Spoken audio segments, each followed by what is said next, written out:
Hello, good morning. I welcome you to the morning meeting today on Monday, the 16th of April 2018. This is Jens Klatt speaking, exclusively presenting this format to you here for JFD Brokers as their global head of research and education.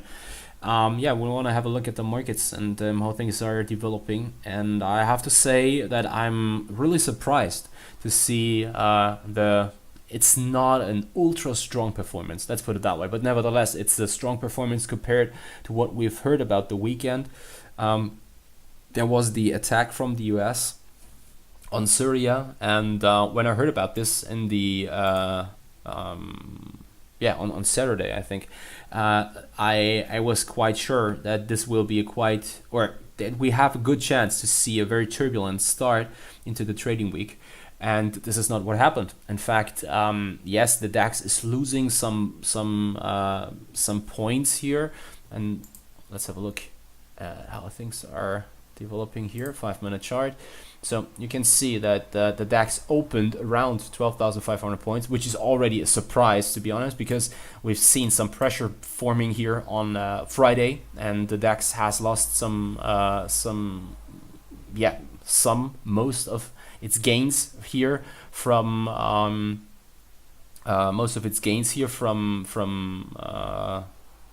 Friday in the around morning noon, and then you can see here that we are opening higher. Okay, it's an untrue gap, and now the DAX has closed this gap. Yes, has seen some losses here, and has traded back towards the close from last Friday, 8 p.m. GMT here, but nevertheless, it's not that we are selling off sharply or something, and this is really surprising, and I wonder whether this is not some kind of strength the DAX is showing here, to be honest. And so now, as you can see, the market has closed this gap and is now trading back above, by the way, the 50 exponential moving average here on a 5-minute time frame, which is my trend filter.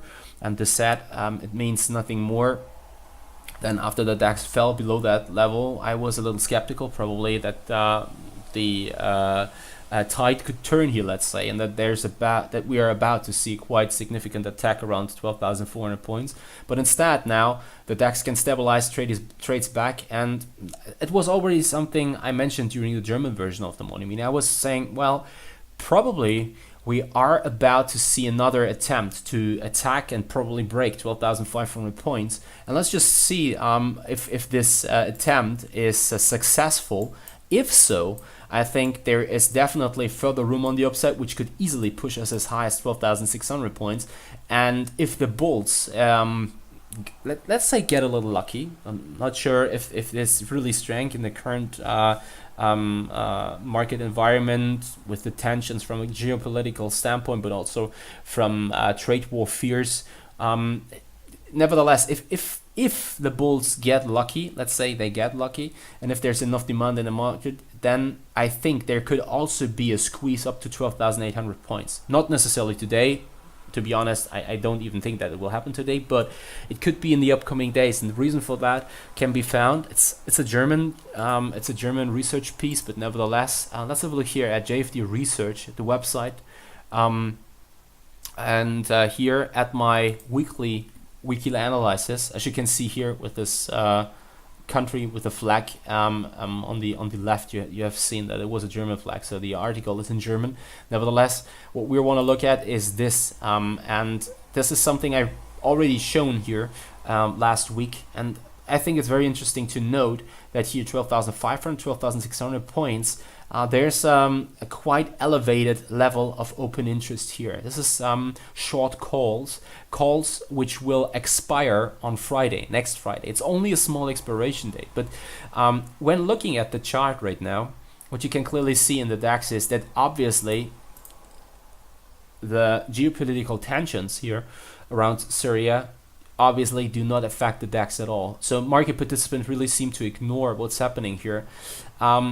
If you add a quite thin market, economic calendar to it, well, what you can clearly spot then is that obviously the DAX is driven by complete different forces right now, which means nothing more than probably it makes the most sense to focus here on the small expiration taking place next Friday. And if if this is really the main focus, then you will perfectly understand what I mean. If the market makes it above 12,500 points, those market participants then have to hedge their short exposure, and this could naturally bring in demand, which will drive the DAX up to 12,600 points and probably even higher than that, which could let us squeeze up to 12,800 points.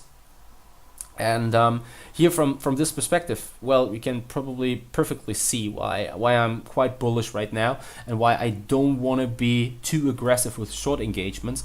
Or put it differently, during the German version of the morning meeting, I mentioned towards the audience, I said, well, just imagine I was short, let's say from the beginning of the trading day, for whatever reason.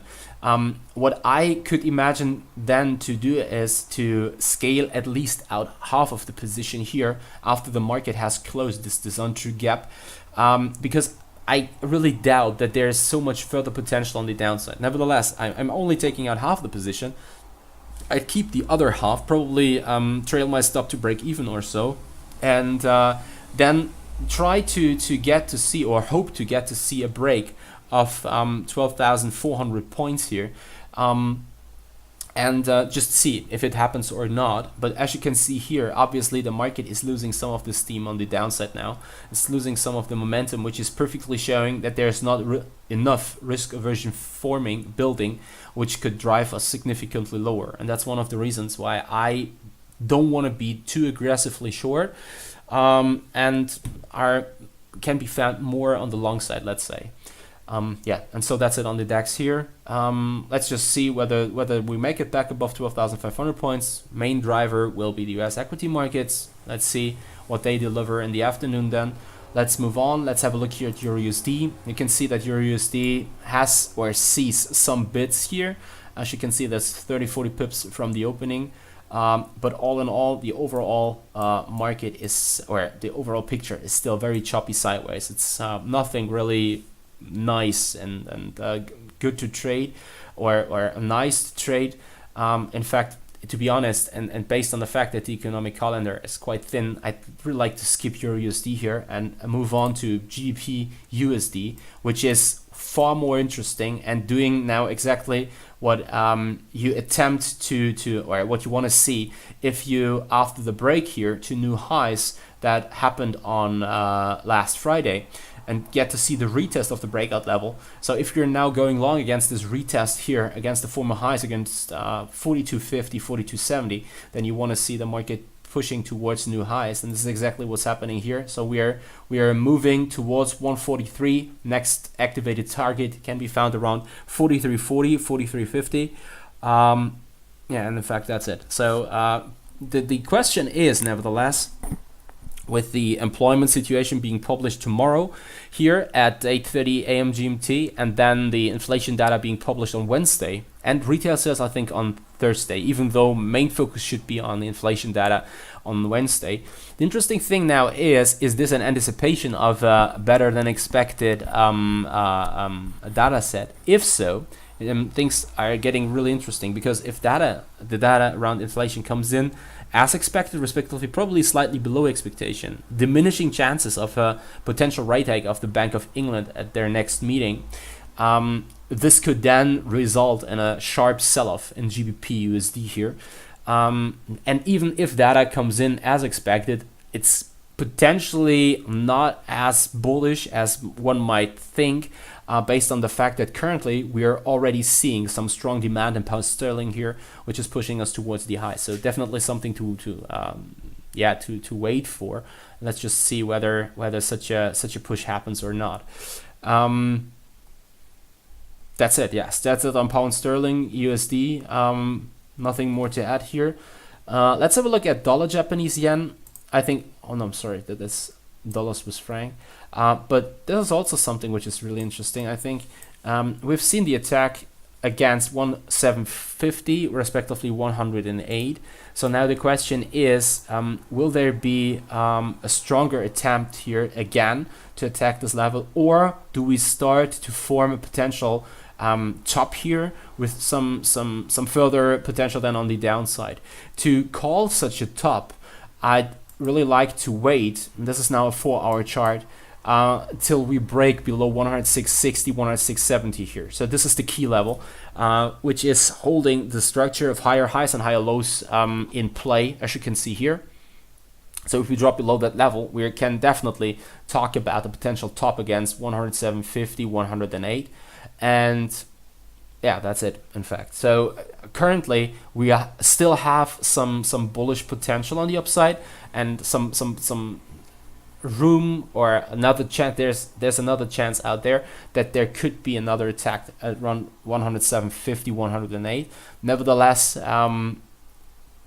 where this is the case as long as we trade above 106.60, 106.70. But if we drop below that level, I'd call a top here and see the market then probably prone to see further losses down to 105, 104.50 probably here on the downside. Yeah, that's it on dollar Japanese yen. Let's have a final look on gold. No surprise to see at least a small green sign here today based on the attack in Syria. Nevertheless, we are still neutral below 1,360, 365. As long as we trade below that level, we shouldn't expect too much, and there is a choppiness to be expected. Nevertheless, if we break above 365 especially, the room should be given up to 1,400 and even higher, I think, up to 1,500, 600 USD per ounce. I'm not talking about a one-day or intraday move, but I'm talking about a development which should be expected in the upcoming months. Yeah. And that's it. So for the week ahead of us, economic data is not playing such a huge role. The main driver will be the geopolitical tensions, respectively, the trade war fears. Everything which is reducing those fears is potentially bullish for equities. Let's just see how things develop here. And we talk again tomorrow at 10. I'm sorry, at not 10, 8:30, 9:30. Yes, I'm sorry. Yes, it's 9:30. Sure, it's 11:30 German time, so 2 hours back. It's 9:30 a.m. GMT, and yeah, so that's it from my end. All the best. Happy trading. Watch your stops. Take care. Talk to you tomorrow. I look forward to it. See you, and bye bye.